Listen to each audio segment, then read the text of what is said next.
l'Eurovision, la compétition 2019, va-t-elle se dérouler à Tel Aviv ou Jérusalem? Où se déroulera l'Eurovision 2019? À Jérusalem, capitale revendiquée par Israël, ou à Tel Aviv, ville reconnue comme capitale pour de nombreux pays étrangers? La chanteuse israélienne Netta Barzilai ayant emporté l'Eurovision 2018, c'est tout naturellement Israël qui va organiser le concours 2019 dans ses frontières. Oui, Mazou? La ville qui accueillera le concours ne fait pas mystère, il s'agira de Jérusalem. L'ambassadrice d'Israël en France, Aliza Ben-Noun, reçue ce 14 mai 2018, par Léa Salamé sur France Inter, n'a pas fait durer longtemps le suspens. Elle, Netta Barzilai, fait un travail remarquable, et le fait que l'Eurovision aura lieu à Jérusalem l'année prochaine, c'est une réalisation formidable. La diplomate répercute ainsi ce que Benjamin Netanyahou, le Premier ministre israélien, affirmait déjà sur Twitter juste après la victoire de Netta Barzilai.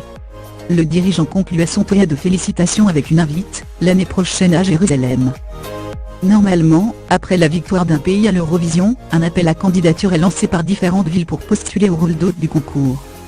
Ron Hulday, le maire de Tel Aviv, ayant déjà annoncé qu'il ne ferait pas cette demande, ce sera donc, de facto, Jérusalem qui accueillera le concours Eurovision 2019. Jérusalem a déjà accueilli plusieurs fois le concours Eurovision.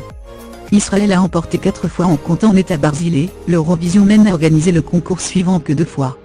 En mars 1979, après la victoire en 1978 d'Yizhar Cohen et Alpha Beta, et en mai 1999, après la victoire en 1998 de Dana International. Les 2 fois, à Jérusalem. Unique exception en 1980, malgré la victoire en 1979 de Gali Atari accompagné du trio de garçons Milky Way. L'État hébreu avait annoncé, après 7 secondes victoires consécutives, ne pas vouloir organiser le concours, et c'était la Hollande qui s'était pour le coup proposé d'accueillir l'Eurovision en 1980. Mais le fait que Jérusalem accueille le concours, est en soi un acte politique, et explique peut-être l'enthousiasme du Premier ministre Benjamin Netanyahou après la victoire de Netta Barzilai. Israël considère en effet que la ville sainte est sa capitale. Les autorités israéliennes ont d'ailleurs pu se féliciter que les États-Unis dirigés par Donald Trump y souscrivent aussi et transfèrent, ce 14 mai 2018, leur ambassade de Tel Aviv à Jérusalem.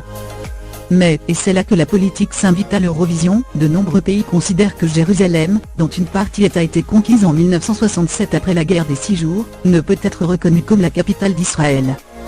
L'ONU, estimant que l'acquisition de territoire par la force est inadmissible, a décidé avec une résolution 478 votée en août 1980, qu'elle ne reconnaissait pas l'annexion de Jérusalem. La ville n'est donc pas considérée comme capitale du pays dans le droit international et par de nombreuses nations, l'Union européenne refusant quant à elle de reconnaître les annexions de 1967. Les Palestiniens estiment quant à eux que la partie et de Jérusalem leur revient, et espèrent installer la future capitale de leur futur État.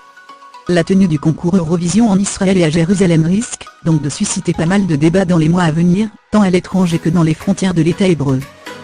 Diaporama réalisé par Sandrine Vasseur.